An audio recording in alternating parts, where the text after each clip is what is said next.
Me llamo Evaristo Beltrán Quiñones. Tengo 67 años, y toda mi vida trabajé como maestro albañil en Guadalajara. Lo que voy a contar es algo que pasó hace poco más de un año, en diciembre, cuando mi hija Nayeli y su esposo Fabián me dijeron que habían vendido la casa donde yo vivía. La casa que yo construí con mis propias manos durante 30 años. La casa donde mi esposa Carmen murió. Lo dijeron así nomás, en la cena de Nochebuena, como quien anuncia que cambiaron de coche. Me dijeron que tenía un mes para irme. Lo que ellos no sabían es que yo ya lo había descubierto todo meses antes. Pero eso no lo supieron hasta que fue demasiado tarde. Pero antes de continuar con la historia, por favor haz clic en el botón de me gusta, suscríbete al canal y comenta desde dónde estás viendo. Tu ayuda es muy importante. La casa queda en la colonia Loma Bonita. No es grande, pero tiene 2 plantas, cochera y un patio donde Carmen sembraba chiles y cilantro. Empecé a construirla en el 92, block por block, fin de semana tras fin de semana. Tardé años en terminarla. Carmen elegía los colores, yo levantaba las paredes. Cuando ella murió, hace 6 años, la casa quedó como ella la dejó. Sus macetas, su cocina, todo. Nayeli es mi única hija. Tiene 42 años. Se casó con Fabián Alcocer hace 11. Fabián trabaja en una empresa de publicidad, o eso dice. Siempre anda bien vestido, con reloj y perfume. Habla mucho. Sonríe más de lo necesario. Desde que se casaron, Nayeli cambió. No sé si él la cambió o si ella ya era así, y yo no lo había visto. Pero cambió. Al principio venían seguido. Los domingos comíamos juntos. Traían a los niños, Gael y Aitana. Yo les cocinaba.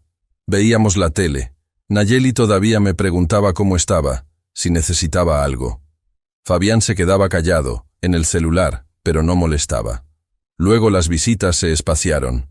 Primero cada 15 días. Después, una vez al mes. Después solo en cumpleaños o fechas importantes. No recuerdo cuándo exactamente empezó a sentirse raro. Fue gradual. Como cuando una pared empieza a rajarse y no lo notas hasta que la grieta ya es grande. Un día llegué a la casa y encontré a Fabián adentro. Solo. Yo no le había dado llave. Le pregunté cómo había entrado. Nayeli me dio una copia, suegro, por cualquier cosa. No dije nada. Me pareció raro, pero no quise hacer problema. Carmen siempre me decía que yo era muy desconfiado, que debía confiar más en la familia. Entonces, no dije nada. Otro día, tal vez 2 semanas después, llegué del trabajo y vi que habían movido muebles. La alacena de la cocina estaba corrida. Las fotos del librero estaban en otro orden. Le marqué a Nayeli. Me dijo que habían pasado a recoger unas cajas que dejaron guardadas. Que no me preocupara. Empecé a notar que cuando venían ya no me preguntaban cómo estaba. Entraban, saludaban rápido, se ponían a revisar cosas. Fabián abría cajones. Nayeli tomaba fotos de los cuartos con su celular. Una vez le pregunté para qué las fotos. «Ay, papá, es que le quiero enseñar a una amiga cómo quedó la remodelación. Pero yo no había remodelado nada en años. No insistí. Carmen me decía que yo siempre buscaba pleito donde no había. Pero algo no cuadraba. Los niños, Gael y Aitana, dejaron de venir. Gael tenía 9 años. Aitana 6. Antes se quedaban a dormir los sábados. Yo les hacía hot cakes en la mañana. Les enseñaba a arreglar cosas. Gael me ayudaba a cambiar focos, a pintar. Aitana se quedaba en el patio con las plantas. Un día le pregunté a Nayeli por qué ya no los traía. «Están muy ocupados con la escuela, papá. Ya sabes cómo es». Era mentira. Los niños no tenían más escuela que antes. Nayeli simplemente había dejado de traerlos. No dije nada. Pensé que tal vez era mi culpa, que tal vez yo era muy aburrido para ellos, que a lo mejor ya no querían venir. Una tarde de septiembre, Fabián llegó solo. Traía una carpeta. Me dijo que necesitaba que firmara unos papeles. «Es puro trámite, don Evaristo, para lo del predial». Nayeli me pidió que se los trajera. Le pregunté qué papeles. Me dijo que eran del municipio, algo del impuesto de la casa. Yo no entendía mucho de esos trámites. Carmen era la que llevaba esas cosas. Desde que ella murió, Nayeli me había ayudado con los papeles. Yo confié. Firmé donde Fabián me señaló. Ni siquiera leí bien. Él se fue rápido. Esa noche no pude dormir. Algo en la forma en que Fabián había sonreído al guardar los papeles me dejó inquieto. Me levanté.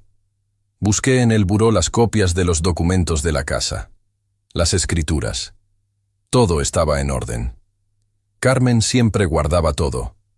Pero había una carta del notario que no recordaba haber visto antes. Estaba fechada 3 años atrás.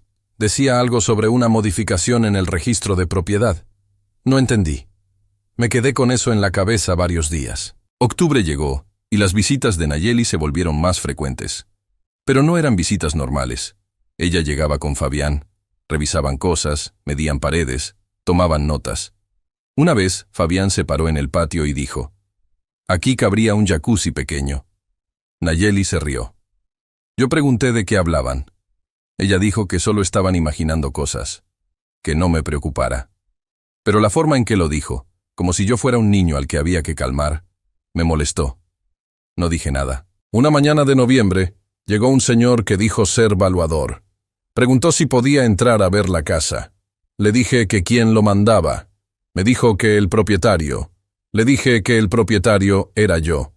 Él miró una libreta y dijo: «Según mis datos, la propietaria es la señora Nayeli Beltrán». Cerré la puerta. Me quedé parado ahí, en el pasillo, tratando de entender qué había pasado. Busqué los papeles otra vez. Leí la carta del notario con más cuidado. Decía algo sobre una donación en vida que yo había autorizado. No recordaba haber autorizado nada. Entonces pensé en los papeles que Fabián me había traído a firmar. Los del supuesto predial. Llamé a Nayeli. Le pregunté directo si la casa estaba a su nombre. Hubo un silencio largo. Luego dijo: «Papá, era lo mejor. Por si te pasaba algo. Para evitar problemas con la herencia». Le dije que por qué no me lo había explicado. Ella dijo que sí me lo había explicado, que yo había firmado todo, que estaba de acuerdo. Colgó antes de que pudiera responder. Me senté en la cocina. Miré las paredes que yo había levantado, el piso que yo había puesto, la ventana que arreglé 3 veces hasta que quedó bien. Todo estaba a nombre de mi hija y yo ni siquiera lo sabía. Me serví un café. No sabía qué pensar. Carmen me decía que la familia era lo más importante, que Nayeli siempre iba a cuidarme. Pero Carmen ya no estaba, y yo empezaba a sentir que algo se estaba rompiendo. Pasaron 2 semanas. Nayeli no volvió a llamar. Fabián tampoco. Los niños seguían sin venir. Me quedé callado. Seguí yendo a trabajar. Seguí regando las plantas de Carmen. Seguí como si nada. Pero por dentro algo había cambiado. Empecé a observar más, a prestar atención, a guardar cosas. Un sábado de finales de noviembre, Gael llegó solo. Tocó la puerta y cuando abrí lo vi ahí parado, con su mochila. Me dijo que había tomado el camión porque quería verme. Le pregunté si Nayeli sabía que estaba aquí. Bajó la mirada. Le dije que iba a casa de un amigo. Lo dejé pasar. Le hice de comer. No hablamos mucho. Después, cuando estaba por irse, me preguntó: «Abuelo, ¿es cierto que te vas a ir de la casa?». Me quedé congelado. Le pregunté quién le había dicho eso. Él me miró como si no quisiera hablar. Lo escuché. Mi papá le dijo a mi mamá que ya casi se cerraba la venta, que tú te ibas a ir a vivir a otro lado. No respondí. Gael se fue. Yo me quedé ahí, en la sala, viendo cómo oscurecía. No encendí las luces. Me quedé pensando en esa palabra. Venta. Entonces entendí. No era solo que la casa estuviera a nombre de Nayeli, era que ellos la iban a vender, y yo no sabía nada. Esa noche no dormí. Me quedé sentado en la cocina hasta que amaneció. Pensé en Carmen, en todo lo que habíamos trabajado, en los años que tardamos en juntar para cada bolsa de cemento, cada varilla, cada tubo. Pensé en Nayeli de niña, corriendo en el patio cuando todavía no había techo, en Gael y Aitana, jugando donde antes solo había tierra. Pensé en que todo eso se iba a perder, y pensé en que yo había confiado, en que yo había firmado sin leer, en que yo había sido un tonto. Pero también pensé en otra cosa. Pensé en que todavía había tiempo, en que ellos no sabían que yo ya lo había descubierto, en que si me quedaba callado, si seguía actuando como si nada, tal vez podía hacer algo. No sabía qué, pero algo. A la mañana siguiente llamé a mi sobrino Íñigo. Íñigo Serrano Beltrán, hijo de mi hermana Rocío. Él vive en Monterrey, trabaja en no sé qué de empresas. Siempre ha sido listo para los negocios. Le conté todo. Él escuchó sin interrumpir. Cuando terminé, dijo: «Tío, necesito que me mandes fotos de todos los papeles que tengas. Todo. Escrituras, recibos, la carta del notario. Todo». Le pregunté qué iba a hacer. Él dijo: «Primero vamos a ver qué se puede hacer. No te muevas. No digas nada. Actúa normal. Colgamos». Pasé el resto del día buscando papeles. Encontré todo lo que pude. Se lo mandé por WhatsApp. Íñigo me respondió hasta la noche: «Hay cosas raras aquí, tío. Voy a hablar con un abogado». Diciembre empezó y Nayeli volvió a aparecer. Pero ahora venía diferente. Más seguido. Más revisora. Más impaciente. Fabián también. Hablaban en voz baja cuando creían que yo no los oía. Una tarde los escuché en el patio. Fabián decía: «Ya tenemos comprador. Solo falta que el viejo se mueva». Nayeli respondió algo que no alcancé a oír, pero la palabra viejo me quedó grabada. El viejo. Así me decían. No Evaristo. No don Evaristo. El viejo. Íñigo me llamó 2 días después. Me dijo que había hablado con un notario de confianza en Guadalajara, don Teófilo Arreola. Me dio la dirección. Me dijo que fuera a verlo. Que no le dijera nada a Nayeli. Fui. Don Teófilo era un señor mayor, serio, de lentes. Me recibió en su oficina. Le conté todo. Él revisó los papeles que le llevé. Tardó un rato. Luego levantó la vista. «Don Evaristo, usted firmó una donación. La casa ya no es suya legalmente». Sentí que todo se me venía encima. Le pregunté si no había nada que hacer. Él se quedó pensando. «Depende. Si hay vicios en la donación, si hay fraude, si se puede probar que usted no fue informado adecuadamente, tal vez. Pero es complicado. Y largo». Le dije que no tenía tiempo, que ellos ya estaban vendiendo. Don Teófilo asintió. Luego dijo algo que no esperaba. Su sobrino me llamó. Me contó de una idea. Es arriesgada, pero podría funcionar. No entendí. Don Teófilo me explicó. Íñigo quería comprar la casa, él mismo, a través de una empresa que tenía en Monterrey, pero no como comprador normal. Como comprador que iba a incluir en el contrato una cláusula especial, una cláusula que me garantizara seguir viviendo ahí, indefinidamente, sin pagar renta. Si su hija ya está vendiendo, necesitamos actuar rápido. Necesitamos que ella crea que somos un comprador cualquiera, que no sepa que es su sobrino, que firme sin sospechar. Me quedé en silencio.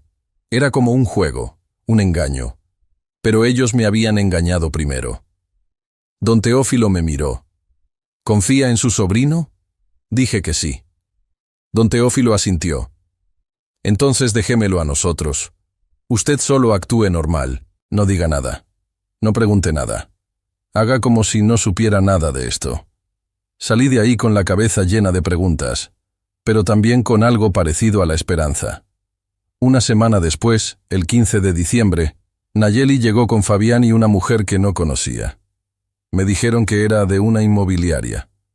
La mujer me saludó, miró la casa, tomó fotos. Fabián estaba feliz. Nayeli evitaba mi mirada. La mujer se fue. Nayeli me dijo: «Papá, hay alguien interesado en la casa.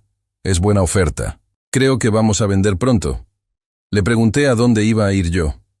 Ella dijo: «Ya veremos. Podemos buscar un departamento chico. Algo más fácil de mantener para ti». No dije nada. Fabián sonrió. Ellos se fueron. Yo me quedé ahí, en la sala, viendo por la ventana, pensando en que todo estaba en movimiento, en que ellos no sabían nada, en que yo tampoco sabía si el plan de Íñigo iba a funcionar, pero era lo único que tenía. 3 días después, el 18 de diciembre, sonó mi celular. Era Íñigo. «Tío, ya está». La inmobiliaria aceptó nuestra oferta. Vamos a comprar la casa. Don Teófilo ya tiene todo listo. Solo falta que ellos firmen. Le pregunté cuándo. Íñigo dijo, en 2 días, el 20, en el despacho de don Teófilo. Le pregunté si Nayeli iba a sospechar. Íñigo dijo, no. La empresa está a nombre de un socio mío, todo legal. Ella no va a saber que soy yo hasta que sea demasiado tarde. Colgamos. Yo me quedé sentado en la cocina. Era 20 de diciembre. Faltaban 4 días para Nochebuena. Pensé en que tal vez todo iba a salir bien. O tal vez no. Pero ya no había vuelta atrás. El 20 en la tarde, Nayeli me llamó. Estaba emocionada. Papá, ya vendimos. Ya se firmó todo. El comprador es una empresa del norte. Pagaron bien. Ahora sí vamos a poder acomodar las cosas. Le pregunté qué cosas. Ella dijo, ya luego hablamos. Ahora vente a cenar el 24. Vamos a estar en casa de Fabián. Va a ser una cena bonita. Dije que sí. Colgó. Me quedé viendo el teléfono. Pensé en que ella no sabía. En que Fabián no sabía. En que ellos creían que habían ganado. Pero la casa ya no era de ellos. Era de Íñigo. Y yo tenía el derecho de quedarme ahí para siempre. Esa noche llamé a don Teófilo. Le pregunté si todo estaba en orden. Él dijo, todo perfecto, don Evaristo. La cláusula está ahí. Están firmada. Están notariada. Usted se queda en su casa. No pueden sacarlo. Colgué. Por primera vez en meses, respiré tranquilo, pero todavía faltaba algo. Ellos no sabían, y yo iba a tener que decirles. O ellos iban a intentar sacarme, y ahí iban a descubrirlo. No sabía cuándo ni cómo. Solo sabía que se iba a poner feo. El 24 de diciembre llegó. Me preparé para ir a la cena. Me puse una camisa limpia. Tomé las llaves. Cerré la puerta de mi casa, de la casa que ahora era de Íñigo, pero que también era mía, para siempre. Me subí al coche. Manejé hasta la casa de Fabián. Cuando llegué, Nayeli me abrió la puerta. Estaba sonriendo. Fabián estaba adentro, sirviéndose una copa. Los niños estaban en la sala, viendo la tele. Me saludaron de lejos. Nos sentamos a cenar. Fabián abrió una botella de vino. Brindó. Por un año nuevo lleno de cambios. Nayeli se rió. Yo tomé un sorbo. No dije nada. La cena siguió normal. Hasta que Fabián se limpió la boca con la servilleta y me miró. Don Evaristo, hay algo que queremos decirle. Fabián dejó la servilleta sobre la mesa. Miró a Nayeli. Ella asintió. Él se aclaró la garganta. Don Evaristo, ya vendimos la casa. Usted ya lo sabe. El trato se cerró hace 4 días. La empresa que compró va a tomar posesión en enero. Necesitamos que usted desocupe antes del 31. Lo dijo así, como quien avisa que va a llover. Nayeli no me miraba. Tenía la vista clavada en su plato. Los niños seguían en la sala, ajenos a todo. Yo tomé otro sorbo de vino. No dije nada. Fabián continuó. Sabemos que es rápido, pero no se preocupe. Ya hablamos con unos conocidos que tienen un departamento en renta. Es chico, pero está bien. 2 cuartos. Cocina equipada. Le podemos ayudar con la mudanza. Nayeli levantó la vista. Me miró como esperando que yo dijera algo. Agradeciera. Aceptara. Yo seguí callado. Fabián se movió en su silla. Sirvió más vino en su copa. Don Evaristo, entienda, la casa ya no era suya desde hace 3 años. Estaba a nombre de Nayeli. Ella decidió venderla. Es su derecho. Asentí despacio. Fabián pareció relajarse. Nayeli también. Pensaron que yo había entendido, que me había rendido. Terminamos de cenar. Me despedí temprano. Dije que estaba cansado. Nayeli me acompañó a la puerta. Papá, sé que es difícil, pero es lo mejor. Vas a ver que el departamento te va a gustar. Está cerca de todo. No respondí. Me subí al coche. Manejé de regreso a la casa. A mi casa. La que ellos creían que ya no era mía. Cuando llegué me quedé sentado en el coche unos minutos, viendo la fachada, las ventanas, El portón que yo había pintado el año pasado. Todo seguía ahí. Todo seguía siendo mío, aunque ellos no lo supieran. Entré, cerré la puerta. Me serví un vaso de agua. Me senté en la cocina. Pensé en llamar a Íñigo, decirle lo que había pasado, pero era tarde. Decidí esperar a la mañana siguiente. Por ahora, lo importante era seguir actuando normal, dejar que ellos creyeran que yo iba a obedecer. El día después de Navidad, Nayeli me llamó. Me preguntó si había pensado en el departamento. Le dije que sí, que iba a ir a verlo. Ella pareció aliviada.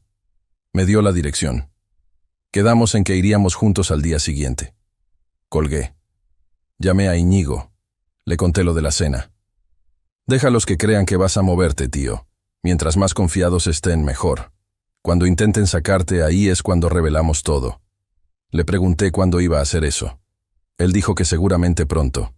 Que ellos iban a empezar a presionar, a exigir, a amenazar tal vez. Y ahí era cuando yo iba a usar las cartas que tenía. Por ahora solo aguanta. No digas nada. Actúa como si fueras a irte. Pasaron 3 días. Nayeli me llevó a ver el departamento. Quedaba en una colonia que yo no conocía. Edificio viejo. Escaleras angostas. El departamento estaba en el 3er piso. Era pequeño, oscuro. Olía a humedad. La dueña nos recibió. Nayeli habló por mí. Preguntó precios, condiciones, depósito. Yo me quedé parado en la sala diminuta, viendo por una ventana que daba a un callejón. La dueña dijo que necesitaba 2 meses de anticipo. Nayeli dijo que no había problema. Mi papá se muda en unos días. ¿Verdad, papá? Asentí. La dueña sonrió. Dijo que podíamos firmar el contrato cuando quisiéramos. Salimos. En el coche, Nayeli iba contenta. ¿Viste? No está tan mal. Es perfecto para ti. Vas a estar más cómodo. Menos espacio que limpiar. Menos gastos. No dije nada. Llegamos a la casa. Nayeli entró conmigo. Empezó a revisar cosas. A calcular qué me iba a llevar y qué no. Esto no va a caber en el departamento. Ni este sillón. Ni este librero. Podemos vender algunas cosas. O regalarlas. Hablaba de los muebles que Carmen y yo habíamos comprado. De las cosas que llevaban ahí décadas. Como si fueran basura. Me quedé callado. Ella siguió. Midió. Anotó cosas en su celular. Luego se fue. Yo me quedé solo. Miré el sillón que ella había dicho que no cabía. Era el que Carmen había elegido. El que estaba en la sala desde que los niños eran chicos. Pensé en tirarlo. En quemarlo. En que ellos nunca lo tocaran. Pero no hice nada. Solo lo miré. Los días siguientes fueron iguales. Nayeli llamaba. Preguntaba si ya había empezado a empacar. Fabián también llamaba. Decía que el comprador estaba preguntando cuándo iba a desocupar. Que no se podía atrasar. Que había fechas, contratos, penalizaciones. Yo decía que sí, que estaba empacando. Que pronto iba a estar listo. Ellos se tranquilizaban. Pero yo no empacaba nada. Seguía viviendo normal. Regando las plantas, cocinando, viendo la tele, saliendo a trabajar. Como si nada fuera a cambiar. Porque nada iba a cambiar. Ellos solo no lo sabían. El 28 de diciembre, Fabián llegó con una camioneta. Traía a un muchacho con él. Me dijo que venían a ayudarme a bajar algunas cosas, que ya era tiempo de ir adelantando. Yo les dije que todavía no había decidido qué llevarme. Fabián frunció el ceño. Don Evaristo, el tiempo se acaba. Ya es 28. Tiene 3 días para salir. Le dije que lo sabía, que no se preocupara. Fabián intercambió una mirada con el muchacho. Luego se fue. Esa noche, Nayeli me llamó molesta. Papá, Fabián me dijo que no has empacado nada. ¿Qué te pasa? ¿No entiendes que tienes que irte? Le dije que sí entendía, que iba a empacar. Ella respiró hondo. Mañana voy para allá. Voy a ayudarte. No podemos perder más tiempo. Colgó. Yo me quedé sentado en la cocina. Pensé en que ya se estaban poniendo nerviosos, en que el plan estaba funcionando, en que pronto iban a presionar más. Y ahí era cuando yo iba a revelar todo. Al día siguiente, 29 de diciembre, Nayeli llegó temprano. Traía cajas, cinta adhesiva, marcadores. Entró como tromba. Empezó a empacar cosas de la cocina. Platos, vasos, ollas. Yo la dejé. Me senté en la sala. La vi moverse de un lado a otro, envolviendo, guardando, tirando. En un momento sacó unas tazas que eran de Carmen. Las miró. Las tiró en una caja sin cuidado. Una se quebró. Ella ni se dio cuenta. Siguió empacando. Después de 2 horas, se detuvo. Me miró. Papá, ayúdame. No puedo hacer todo yo sola. Le dije que no quería empacar todavía. Ella dejó caer una caja al suelo. ¿Cómo que no quieres? Tienes que irte mañana. Le dije que tal vez no me iba mañana, que tal vez me quedaba un poco más. Su cara cambió. Se puso roja. ¿Cómo que te quedas? La casa ya no es tuya. Ya se vendió. El comprador va a venir. Me quedé callado. Ella se acercó. Papá, no puedes hacer esto. La venta ya está hecha. El dinero ya se pagó. Si no sales, vamos a tener problemas legales. ¿Entiendes? Asentí. Pero no moví ni un músculo. Nayeli se dio la vuelta. Marcó a Fabián. Le contó. Él llegó media hora después. Venía serio. Don Evaristo, no sé qué está pensando, pero esto no es un juego. La casa ya tiene nuevo dueño. Si usted no sale, ellos pueden llamar a la policía. Pueden demandarlo. ¿Eso quiere? Le dije que no quería problemas, pero que tampoco me iba a ir todavía. Fabián apretó los puños. ¿Por qué no? ¿Qué le pasa? ¿Se volvió loco? Nayeli lo detuvo. Le dijo que mejor se fueran, que hablaran con el comprador, que vieran qué se podía hacer. Se fueron. Yo me quedé ahí, viendo las cajas a medio llenar, las cosas de Carmen tiradas, la casa vuelta un desastre. Empecé a acomodar todo de nuevo, despacio, con cuidado, como si nada hubiera pasado. Esa noche no dormí. Sabía que al día siguiente iba a ser el límite. 31 de diciembre. El día que supuestamente yo tenía que desocupar. Sabía que Nayeli y Fabián iban a venir, que iban a traer gente, que iban a intentar sacarme. Y ahí era cuando todo iba a explotar. Amanecí temprano. Me bañé. Me puse ropa limpia. Preparé café. Esperé. A las 10 de la mañana llegaron. Nayeli, Fabián y 2 hombres que no conocía. Uno de ellos se presentó como el representante de la empresa compradora. El otro era abogado, dijo. Fabián traía papeles. Nayeli se veía cansada, ojorosa, como si tampoco hubiera dormido. El representante habló primero. Señor Beltrán, venimos a tomar posesión de la propiedad. El contrato establece que hoy es la fecha límite de desocupación. Le pedimos que por favor se retire para evitar problemas mayores. Le dije que no me iba a ir. El abogado sacó unos papeles. Señor Beltrán, aquí está la escritura. La venta está hecha, registrada, legal. Si usted no desocupa, procederemos legalmente. Asentí. Luego dije algo que los dejó fríos. Yo también tengo papeles. Fabián se rió. ¿Qué papeles va a tener usted? Me levanté. Fui a mi cuarto. Saqué la carpeta que don Teófilo me había dado. Volví. La puse sobre la mesa. El abogado la abrió. Leyó. Su cara cambió. El representante leyó también. Miró a Fabián. ¿Usted sabía de esta cláusula? Fabián negó con la cabeza. Nayeli se acercó. ¿Qué cláusula? El abogado le mostró el papel. Ella leyó. Se puso pálida. Fabián le arrebató el documento. Leyó también. Luego me miró. Esto es trampa. Esto no puede ser legal. El representante negó con la cabeza. Es completamente legal. Está notariado. Firmado por su esposa. La cláusula establece que el señor Beltrán tiene derecho a vivir en esta propiedad de forma vitalicia sin pagar renta. Nosotros no podemos sacarlo. Fabián aventó los papeles. Pero nosotros no sabíamos de esto. Nadie nos dijo. El abogado recogió los documentos. Debieron leer el contrato antes de firmar. Nayeli se dejó caer en una silla. Fabián caminaba en círculos. El representante me miró. Señor Beltrán, Entiendo la situación. Nosotros vamos a respetar la cláusula. Pero esto va a traer consecuencias para los vendedores. Miró a Nayeli y Fabián. Ustedes vendieron una propiedad con un ocupante vitalicio sin informarlo claramente. Eso afecta el valor. Vamos a tener que renegociar el precio. Fabián explotó. No vamos a devolver nada. El trato ya está hecho. El abogado sacó más papeles.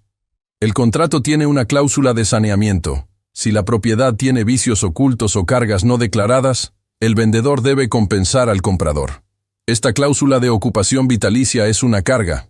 Ustedes tienen que compensarnos o devolver parte del pago. Nayeli empezó a llorar. Fabián seguía gritando.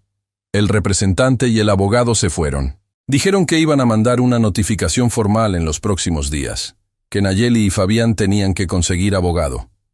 La puerta se cerró. Nos quedamos los tres. Yo, Nayeli, Fabián. Fabián se me acercó. Tenía la cara roja, los puños apretados. Usted hizo esto a propósito. Usted sabía de esto. No respondí. Nayeli seguía llorando. Papá, ¿cómo pudiste? ¿Cómo nos hiciste esto? La miré. Por primera vez en meses la miré de verdad. Y no sentí nada. Ni lástima, ni culpa. Nada. Fabián señaló la puerta. Vámonos. Aquí no hay nada que hacer. Nayeli se levantó. Me miró una vez más. Luego se fue. Fabián dio un portazo. Yo me quedé ahí, en mi sala, en mi casa, rodeado del silencio. Me serví otro café. Me senté. Miré por la ventana. Pensé en Carmen, en lo que ella diría. No sé si estaría orgullosa o decepcionada, pero yo había hecho lo que tenía que hacer. Había protegido lo único que me quedaba. Mi casa, mi espacio, mi dignidad. Los días siguientes fueron extraños. Nayeli no llamó. Fabián tampoco. Los niños no vinieron. La casa quedó en silencio total. Yo seguí mi rutina. Trabajaba, cocinaba, regaba las plantas, como si nada. Pero por dentro sabía que algo había cambiado para siempre. Que la relación con Nayeli se había roto. Que tal vez nunca se iba a componer. El 5 de enero, Íñigo me llamó. Tío, ¿cómo está? ¿Ya pasó todo? Le conté. Él se rió. Perfecto. Justo como lo planeamos. Ahora ellos tienen que lidiar con las consecuencias. Y usted se queda en su casa. Tranquilo. Le di las gracias. Colgué. Pero no me sentía tranquilo. Me sentía vacío. Como si hubiera ganado algo pero perdido algo más grande. No sabía qué. Solo sabía que las cosas ya no iban a ser como antes. El 10 de enero, llegó una carta certificada. Era de un despacho de abogados. Representaban a Nayeli y Fabián. La carta decía que ellos no iban a aceptar la cláusula de ocupación vitalicia. Que iban a impugnarla. Que iban a demostrar que había sido incluida sin su conocimiento. Que yo había actuado de mala fe. Llamé a don Teófilo. Le leí la carta. Él suspiró. Era de esperarse. Van a intentar pelear, pero no tienen caso. Todo está en orden. La cláusula es legal. Ellos firmaron. No hay vuelta atrás. Le pregunté qué iba a pasar. Él dijo que seguramente iban a haber audiencias, citaciones, que yo tenía que estar preparado, que tal vez iba a tener que testificar. Colgué. Me quedé pensando en que esto apenas estaba comenzando, en que Nayeli no se iba a rendir, en que Fabián tampoco, en que iban a pelear hasta el final. Pero yo también estaba dispuesto a pelear, porque esta casa era todo lo que tenía, y no la iba a perder, no después de todo lo que había pasado para protegerla. Una semana después, el 17 de enero, Nayeli apareció en la puerta, sola, sin Fabián. Tocó. Abrí. Ella se veía mal, demacrada, con ojeras. Entró sin decir nada. Se sentó en la sala. Yo me senté frente a ella. Ninguno habló durante un minuto largo. Luego ella levantó la vista. Papá, necesitamos hablar. Asentí. Ella respiró hondo. No podemos pelear esto en los tribunales. Nos va a costar mucho dinero. Dinero que no tenemos. La empresa compradora nos está demandando. Quieren que devolvamos parte del pago. Estamos en una situación muy mala. Esperé. Ella continuó. Fabián dice que tú planeaste todo, que sabías de la cláusula desde antes, que nos engañaste. ¿Es cierto? La miré a los ojos. No dije nada. Ella cerró los ojos. Papá, si nos ayudas, si aceptas irte de la casa voluntariamente, podemos arreglar todo. La empresa compradora acepta quedarse con la casa si tú la desocupas. Podemos devolverte algo de dinero. Podemos ayudarte a encontrar otro lugar. Pero necesitamos que cooperes. Negué con la cabeza. Ella se levantó. ¿Por qué no? ¿Por qué nos estás haciendo esto? No respondí. Ella se fue. Esta vez sin llorar, solo con rabia. Yo me quedé ahí, sabiendo que lo peor todavía estaba por venir. 2 días después, el 19 de enero, recibí otra carta. Esta vez era de la empresa compradora directamente. Decían que querían reunirse conmigo, hablar, llegar a un acuerdo. Me daban una fecha. El 25 de enero, en las oficinas de don Teófilo. Llamé a Íñigo, le conté. Él dijo, perfecto, es el momento de revelar todo. El 25 de enero llegué temprano a las oficinas de don Teófilo. Era un edificio antiguo en el centro, con escaleras de mármol y pasillos largos. La recepcionista me indicó la sala de juntas. Entré.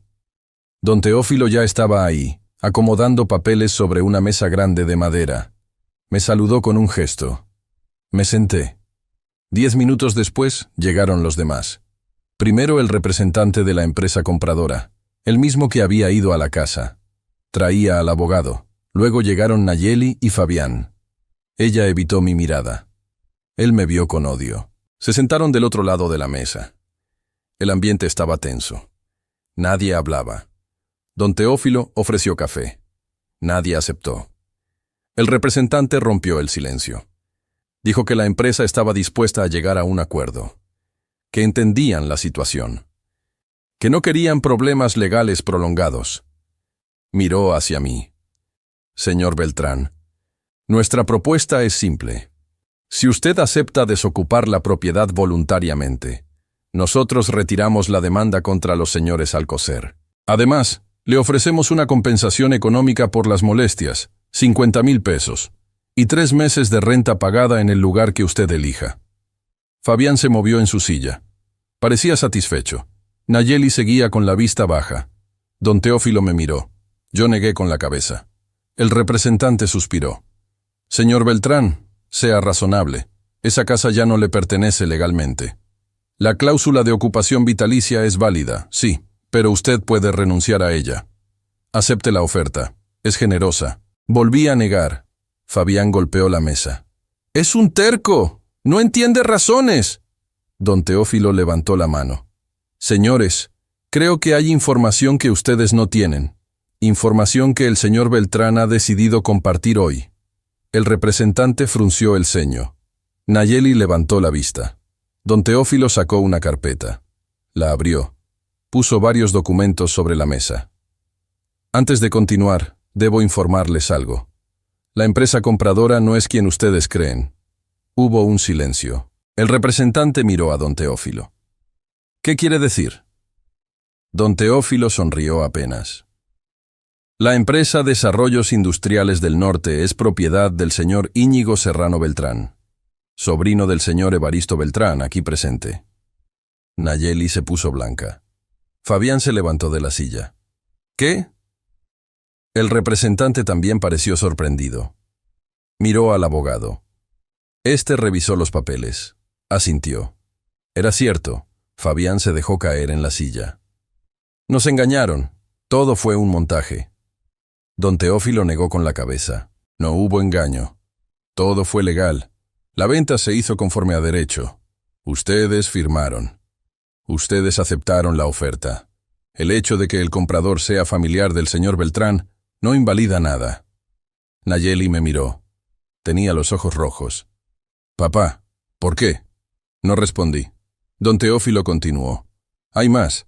El señor Beltrán descubrió ciertas irregularidades en la forma en que ustedes obtuvieron la propiedad. Irregularidades que podrían constituir fraude. Puso más papeles sobre la mesa. Fabián intentó verlos, pero don Teófilo los corrió hacia mi lado. Yo los tomé. Eran copias de los documentos que había encontrado meses atrás, los que había guardado, los que había enviado a Íñigo. Don Teófilo señaló el primero. Este es un documento de donación firmado por el señor Beltrán hace 3 años. Sin embargo, el señor Beltrán no recuerda haber firmado una donación. Recuerda haber firmado documentos del predial. Documentos que ustedes, señor Alcocer, le presentaron como trámites rutinarios. Fabián negó con la cabeza. Eso no es cierto. Él sabía lo que firmaba. Don Teófilo sacó otro papel. Tenemos un testigo. El señor Evaristo comentó en ese tiempo con un vecino que había firmado unos papeles del predial. El vecino lo recuerda claramente. Puede declararlo. Además, tenemos esto. Puso sobre la mesa una serie de mensajes impresos. Eran de WhatsApp, entre Nayeli y Fabián. Yo los había visto antes. Los había encontrado un día que Nayeli dejó su celular en la casa.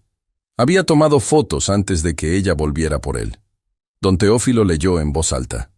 Mensaje de Fabián a Nayeli, con fecha de septiembre de 3 años atrás. Ya convencí al viejo de firmar. Cree que son del predial. No sospecha nada. Nayeli cerró los ojos. Fabián intentó hablar, pero don Teófilo continuó. Mensaje de Nayeli a Fabián. ¿Estás seguro de que no se va a dar cuenta? Fabián responde. Tranquila. Está viejo. No lee bien. Para cuando se entere ya van a estar todo a tu nombre. El silencio era absoluto. Hasta el representante de la empresa parecía incómodo. Don Teófilo siguió. Hay más mensajes. En ellos discuten cómo convencer al señor Beltrán de que la casa está a nombre de Nayeli por su bien. Cómo manejarlo para que no haga problema. Cómo eventualmente venderla sin que él interfiera. Todo está documentado. Fabián se puso de pie otra vez. Esos mensajes son privados. No pueden usarlos. Don Teófilo sonrió. Pueden si demuestran un delito, y esto demuestra fraude. Engaño deliberado para obtener una propiedad. El señor Beltrán tiene bases para anular la donación, para recuperar la casa a su nombre, para denunciarlos penalmente. Nayeli empezó a llorar. Fabián caminaba de un lado a otro. El representante carraspeó. Señor notario, si esto es cierto, nosotros no queremos estar involucrados en un caso de fraude. Nuestra empresa compró de buena fe. Don Teófilo asintió. Lo entendemos, por eso estamos aquí. Para llegar a un acuerdo que beneficie a todos. Bueno, a casi todos. Miró a Nayeli y Fabián. Luego me miró a mí. Yo saqué otro documento de mi carpeta. Era una lista. La había escrito la noche anterior con ayuda de Íñigo. Don Teófilo la tomó. La leyó. Luego la puso sobre la mesa. El señor Beltrán tiene una propuesta. Escúchenla antes de responder. Nayeli se limpió las lágrimas. Fabián se sentó. Don Teófilo leyó. Primero, los señores Alcocer devolverán al señor Beltrán la cantidad de 200,000 pesos. Esa es la suma que el señor Beltrán identifica como dinero que les prestó a lo largo de los años. Dinero que nunca fue devuelto. Tenemos recibos, transferencias, documentos. Fabián iba a protestar, pero don Teófilo levantó la mano. Segundo, los señores Alcocer comprarán de regreso la propiedad a Desarrollos Industriales del Norte. El precio será de 3.200.000 pesos, 400.000 más de lo que pagaron originalmente. Esto para compensar las molestias y gastos legales. Fabián explotó. Eso es un robo. No tenemos ese dinero. Don Teófilo continuó como si no lo hubiera escuchado. Tercero, una vez que la propiedad vuelva a estar a nombre de los señores Alcocer, el señor Beltrán seguirá viviendo en ella sin pagar renta, amparado por la cláusula de ocupación vitalicia que ya existe. Esto no es negociable. Nayeli negó con la cabeza. No podemos pagar eso. No podemos. Don Teófilo cerró la carpeta. Entonces la alternativa es simple. El señor Beltrán procede legalmente. Anula la donación por fraude. Recupera la propiedad a su nombre. Denuncia penalmente a los señores Alcocer. Ustedes enfrentan cargos, posiblemente cárcel, y pierden todo el dinero de la venta porque tienen que devolverlo a la empresa compradora por incumplimiento de contrato. El abogado de la empresa revisaba papeles. Asintió. Era cierto. Todo era cierto. Fabián tenía la cabeza entre las manos. Nayeli lloraba en silencio. El representante se levantó. Nosotros nos retiramos. Esto es un asunto entre ustedes. Solo queremos saber quién va a quedarse con la propiedad finalmente para cerrar nuestros libros. Don Teófilo asintió. El representante y el abogado se fueron. Quedamos don Teófilo, yo, Nayeli y Fabián. Nadie hablaba. El reloj de la pared marcaba las 11 de la mañana. Habían pasado 2 horas desde que llegamos. Finalmente Fabián levantó la vista. Necesitamos tiempo para conseguir el dinero, para pensar. Don Teófilo asintió. Tienen una semana. Si para el 1 de febrero no han aceptado las condiciones, procedemos por la vía legal. Sin excepciones. Fabián y Nayeli se levantaron. Ella me miró una última vez antes de salir. No dijo nada, pero en sus ojos vi algo que nunca había visto. Miedo. Salieron. Don Teófilo se recargó en su silla. Creo que van a aceptar. No tienen opción. Le pregunté si estaba seguro. Él asintió. Van a buscar la forma de conseguir el dinero. Van a pedir préstamos. Van a vender cosas. Pero van a aceptar. Porque la alternativa es peor. Salí de ahí con una sensación extraña. No era felicidad. No era alivio. Era algo parecido al cansancio. Como si hubiera corrido una maratón y apenas estuviera llegando a la meta. Pero todavía faltaba un tramo. Los días siguientes fueron de silencio. Nayeli no llamó. Fabián tampoco. Yo seguí mi rutina. Pero por las noches no podía dormir bien. Pensaba en cómo habíamos llegado hasta ahí. En qué momento mi hija había decidido que yo era prescindible. En qué momento Fabián la había convencido de engañarme. En qué momento todo se había torcido tanto. El 31 de enero, un día antes del límite, don Teófilo me llamó. Ya aceptaron. Van a firmar mañana. Consiguieron el dinero. No sé cómo, pero lo consiguieron. Esa noche tampoco dormí. Pensé en que al día siguiente iba a volver a ver a Nayeli. En que íbamos a estar en la misma habitación. En que todo iba a cerrarse. Pero no sabía cómo iba a sentirme. Si iba a sentir algo. El 1 de febrero llegué otra vez a las oficinas de don Teófilo. Nayeli y Fabián ya estaban ahí. Traían un cheque certificado. Se veían demacrados, cansados. Fabián tenía la mandíbula apretada. Nayeli no dejaba de mover las manos. Don Teófilo revisó el cheque. Asintió. Puso los documentos sobre la mesa. Los documentos de recompra.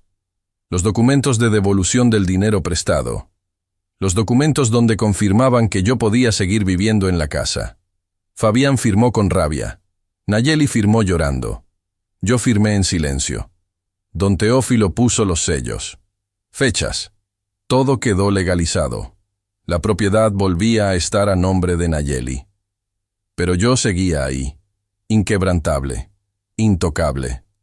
Cuando terminamos, Fabián salió sin despedirse. Nayeli se quedó un momento. Me miró.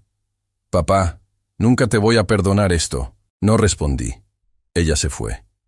Don Teófilo guardó los papeles. Me entregó mis copias. Ya está, don Evaristo. Ya terminó. La casa sigue siendo suya en la práctica. Ellos no lo pueden tocar. Usted ganó. Le di las gracias. Salí. Afuera el cielo estaba gris, pero no me importó. Tomé un taxi. Volví a la casa. Abrí la puerta. Entré. Todo estaba igual. Las plantas de Carmen, los muebles, las fotos, todo en su lugar. Me serví un vaso de agua. Me senté en la cocina. Pensé en que había ganado, en que la casa seguía siendo mía. Pero también pensé en que había perdido a mi hija. Tal vez para siempre. Pasaron 3 semanas. Nayeli no llamó. Yo tampoco intenté buscarla. Era como si ambos hubiéramos acordado un silencio, un distanciamiento, una ruptura. No oficial, no declarada, pero real. Entonces, una tarde de finales de febrero, alguien tocó la puerta. Abrí. Era Gael, mi nieto. Estaba solo. Traía su mochila. Me miró con esos ojos que se parecen tanto a los de Carmen. «Abuelo, ¿puedo pasar?» Lo dejé entrar. Le pregunté si Nayeli sabía que estaba aquí. Negó con la cabeza. Le dije que iba a hacer un trabajo con un amigo, pero quería venir a verte. Le serví jugo. Nos sentamos en la sala. Él miraba todo como si lo hubiera extrañado, como si la casa fuera un lugar al que no había podido volver en mucho tiempo. «¿Por qué no vienen a visitarme?» Gael bajó la vista. «Mi mamá dice que tú nos hiciste algo malo. Mi papá dice que eres egoísta, que por tu culpa están endeudados. Pero yo no entiendo bien qué pasó». No supe qué decirle, cómo explicarle, cómo contarle que sus padres habían intentado quitarme mi casa, que yo había tenido que defenderme, que a veces la familia también puede hacerte daño. Me quedé callado. Gael sacó algo de su mochila, un dibujo. Lo puso sobre la mesa. Era la casa, con el patio, con las plantas, con la barda que yo pinté de blanco, con la ventana de mi cuarto. Estaba bien hecho, con colores y detalles. Lo hice en la escuela. La maestra nos pidió que dibujáramos nuestro lugar favorito. Yo dibujé aquí. Sentí algo en la garganta, algo que no había sentido en meses. Tomé el dibujo. Lo miré. Gael me miraba esperando que dijera algo. «Está muy bonito, mijo». Él sonrió un poco. Luego me preguntó si podía quedarse a comer. Le dije que sí. Cocinamos juntos. Le enseñé a hacer arroz como lo hacía Carmen. Comimos viendo la tele. Como antes. Como cuando todo estaba bien.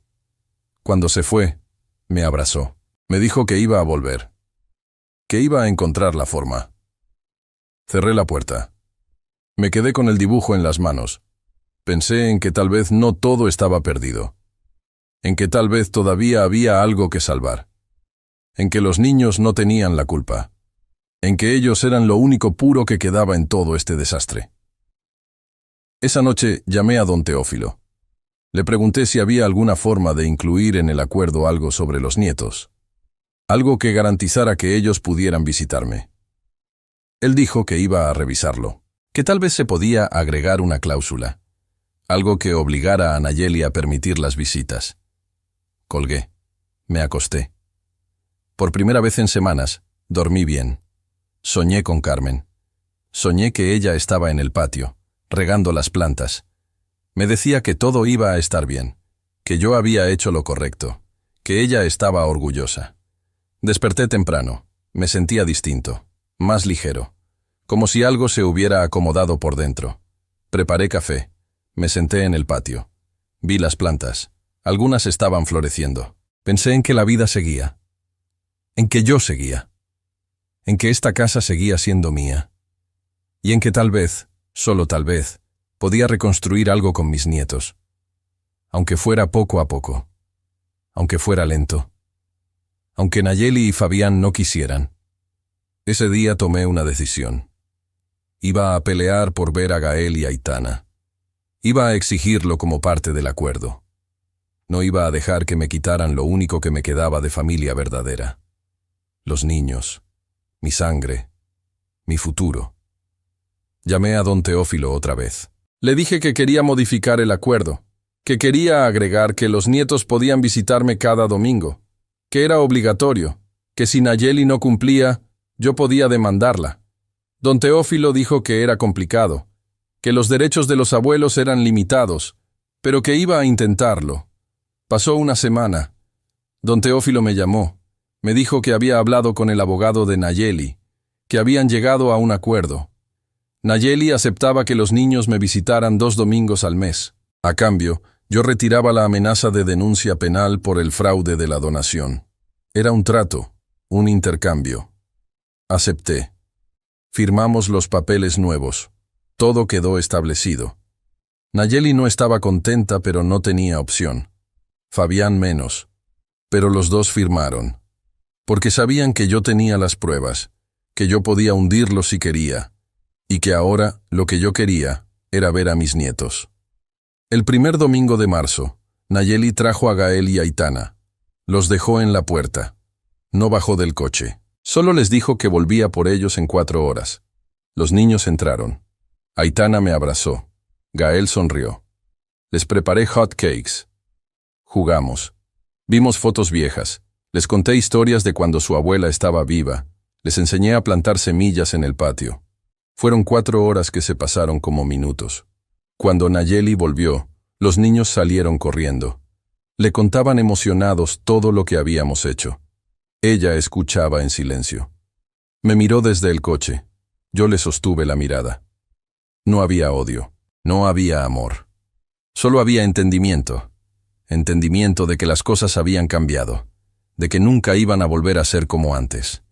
Pero que al menos había esto. Los domingos. Los niños. Un puente pequeño en medio de un abismo grande. Se fueron. Yo entré a la casa. Limpié. Guardé. Regué las plantas. Todo volvió a estar en orden. En silencio. Pero era un silencio diferente. Ya no pesaba tanto. Los meses siguientes se fueron acomodando en una rutina nueva. Los domingos que les tocaban, Gael y Aitana llegaban temprano. Nayeli los dejaba en la puerta y se iba. No bajaba del coche. No entraba.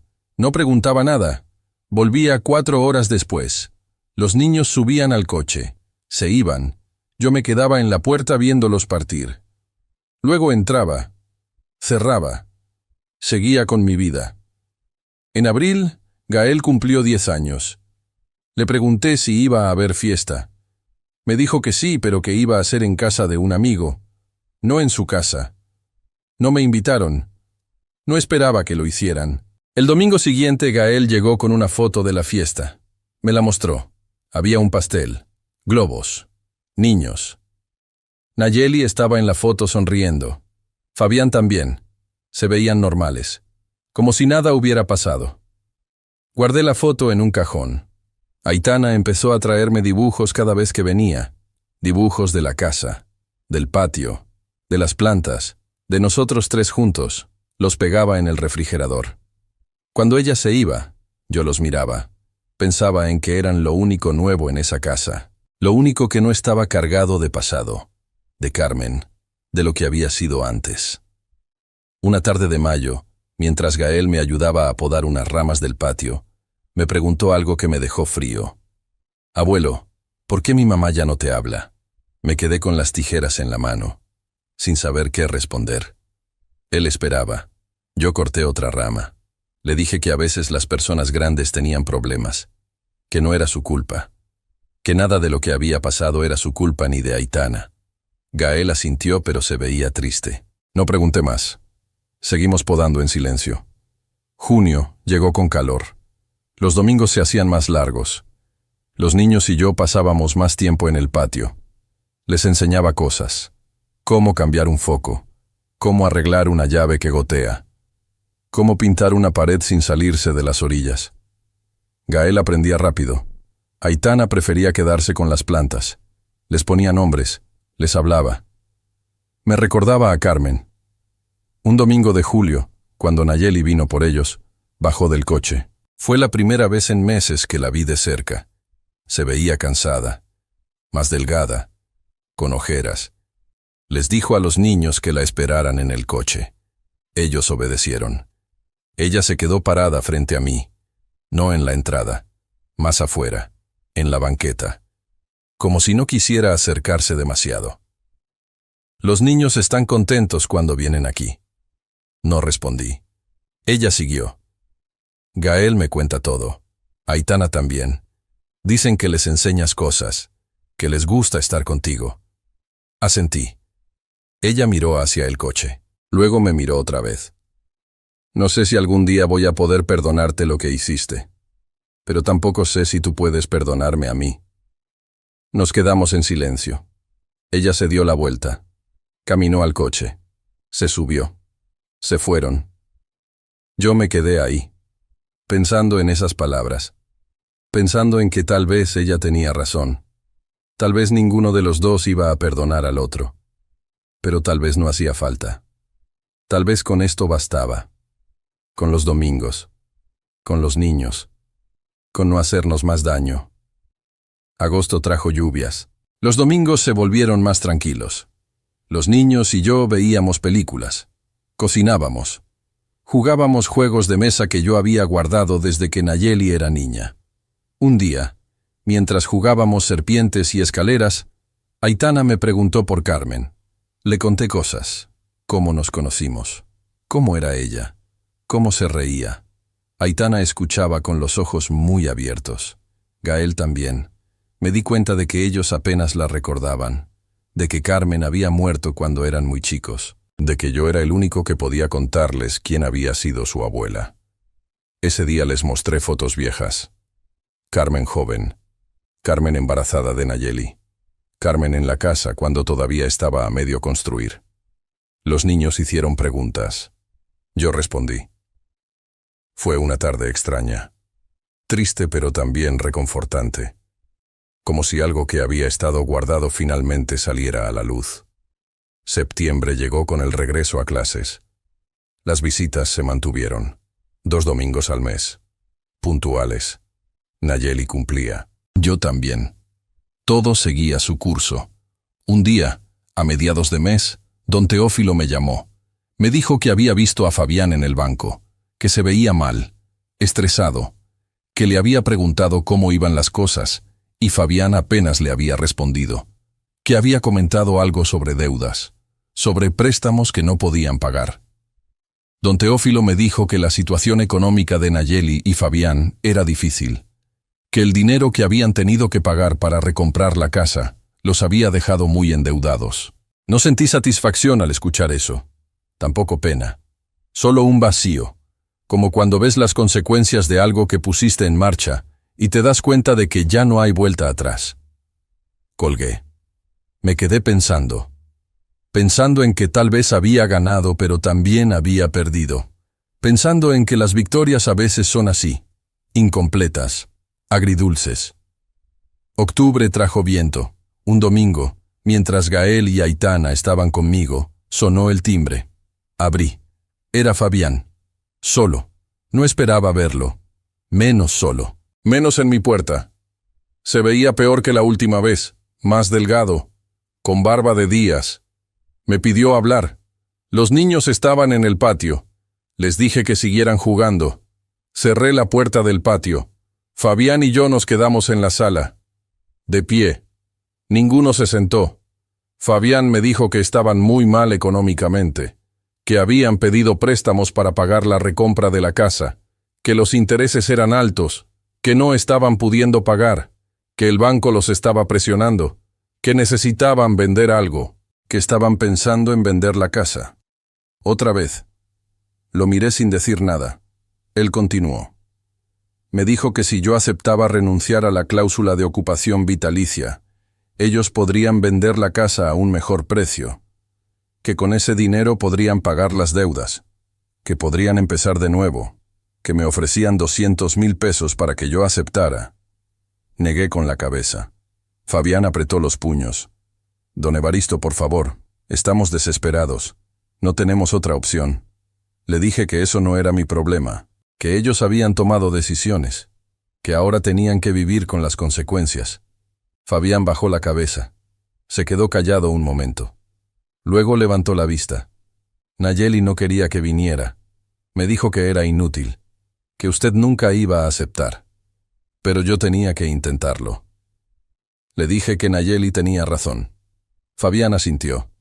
Se fue sin decir más. Yo cerré la puerta. Volví al patio con los niños. Ellos no preguntaron quién había llegado. Seguimos jugando como si nada. Esa noche no pude dormir. Pensé en Fabián, en su cara de desesperación. Pensé en que tal vez me había vengado demasiado, en que tal vez había ido demasiado lejos. Pero luego pensé en todo lo que ellos me hicieron, en cómo me engañaron, en cómo planearon quitarme mi casa, en cómo me hablaban como si yo fuera estorbo, y la duda se esfumó. No había ido demasiado lejos, solo me había defendido. Noviembre llegó con frío. Los domingos se volvieron más caseros. Los niños y yo nos quedábamos adentro. Les enseñaba a cocinar. Gael aprendió a hacer frijoles, Aitana a hacer tortillas. Un domingo, Mientras cocinábamos, Aitana me dijo algo que me sorprendió. «Abuelo, cuando sea grande quiero tener una casa como la tuya». Le pregunté por qué. Ella dijo que porque aquí se sentía segura, que aquí todo estaba en su lugar, que le gustaba que nada cambiara. Gael asintió. Dijo que él también, que en su casa todo era raro, que sus papás discutían mucho, que había tensión, que no le gustaba estar ahí. Sentí algo apretarse en mi pecho. Les dije que siempre podían venir aquí, que esta era su casa también, que las puertas estaban abiertas para ellos. Aitana me abrazó. Gael también. Nos quedamos así un rato, en la cocina, con el olor a frijoles y tortillas, con la sensación de que a pesar de todo, algo bueno había salido de este desastre. Diciembre llegó rápido. Se cumplía un año desde aquella cena de Nochebuena. Un año desde que Nayeli y Fabián me dijeron que habían vendido la casa. Un año desde que todo explotó. Pensé en hacer algo especial, una cena con los niños, tal vez, pero no sabía si Nayeli iba a permitirlo. El domingo anterior a Navidad, cuando los niños llegaron, le pregunté a Gael si ellos iban a tener cena de Nochebuena. Me dijo que sí, en casa de los papás de Fabián. No me invitaron, no esperaba que lo hicieran. El 24 de diciembre me quedé solo. Preparé una cena sencilla: pavo, ensalada, pan. Me senté en la mesa de la cocina, la misma donde Carmen y yo cenábamos, la misma donde Nayeli cenaba cuando era niña, la misma donde Gael y Aitana ahora comían los domingos. Comí despacio, en silencio, pensando en todo lo que había pasado en un año. Después de cenar lavé los platos, guardé todo, me senté en la sala, prendí la tele, pasaban una película vieja. No la vi realmente, solo la dejé puesta de fondo. Pensé en que había ganado, en que la casa seguía siendo mía, en que nadie me la había quitado. Pero también pensé en el precio, en Nayeli, en la relación rota, en las navidades que ya nunca íbamos a pasar juntos. El celular sonó, era un mensaje, de Gael. Decía: «Feliz Navidad, abuelo, te extrañamos». Había una foto, Gael y Aitana con gorros navideños, sonriendo. Respondí: «Feliz Navidad, mijos. Los veo el domingo». Guardé el celular. Apagué la tele. Me fui a dormir. Enero del año nuevo trajo rutina otra vez. Los domingos con los niños, el trabajo, la casa, las plantas. Todo seguía igual. Pero algo había cambiado en mí. Ya no sentía rabia. Ya no sentía dolor. Solo sentía aceptación. Aceptación de que las cosas eran así. De que no iban a cambiar. De que esto era lo que había. Un domingo de febrero, mientras Gael y Aitana estaban en el patio, Nayeli tocó la puerta. Otra vez. No era día de recogerlos. Faltaban 2 horas. Abrí. Ella entró. Por primera vez en más de un año, entró a la casa. Miró alrededor, como si fuera un lugar desconocido, como si nunca hubiera vivido ahí. Se sentó en la sala. Yo me senté frente a ella. Ninguno habló durante 1 minuto. Luego ella respiró hondo. Nayeli me dijo que ella y Fabián se estaban separando, que las cosas no habían funcionado, que las deudas los habían destruido, que él la culpaba a ella, que ella lo culpaba a él, que todo se había vuelto insostenible. Me dijo que ella iba a quedarse con los niños, que Fabián se iba a ir, que ya no sabía qué hacer. No dije nada. Ella continuó. Me dijo que había estado pensando mucho, en todo lo que pasó, en cómo llegamos hasta ahí. Me dijo que se daba cuenta de que Fabián la había manipulado, que él fue el que tuvo la idea de quitarme la casa, que él fue el que la convenció de engañarme, que ella había sido débil, que se había dejado llevar, que ahora se arrepentía. La miré, busqué en sus ojos algo, no sé qué, tal vez sinceridad, tal vez arrepentimiento real. Encontré cansancio, derrota, pero no sé si encontré verdadero arrepentimiento. Le pregunté qué quería de mí. Ella dijo que nada, que solo quería que yo supiera, que quería decírmelo, que necesitaba decírmelo. Se levantó. Iba a irse, pero se detuvo. Me miró una última vez. Papá, no sé si algún día vas a poder perdonarme. No te estoy pidiendo que lo hagas. Solo quiero que sepas que yo sí me equivoqué. Y que lo lamento. Salió. Los niños seguían en el patio. No se habían dado cuenta de nada.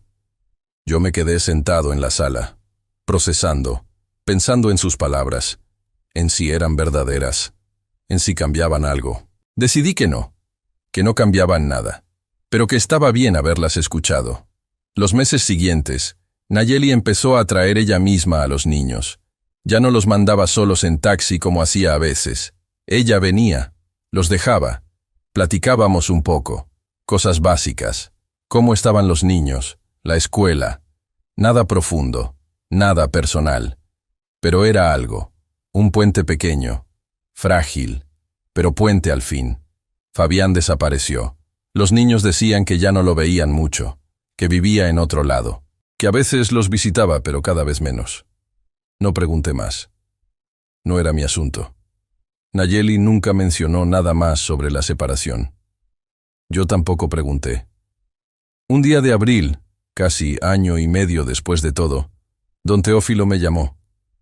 Me dijo que Fabián había intentado demandar la validez de la cláusula de ocupación vitalicia, que había argumentado fraude, engaño, que había perdido, que el juez había confirmado que todo estaba en orden, que la cláusula era válida, que no se podía tocar.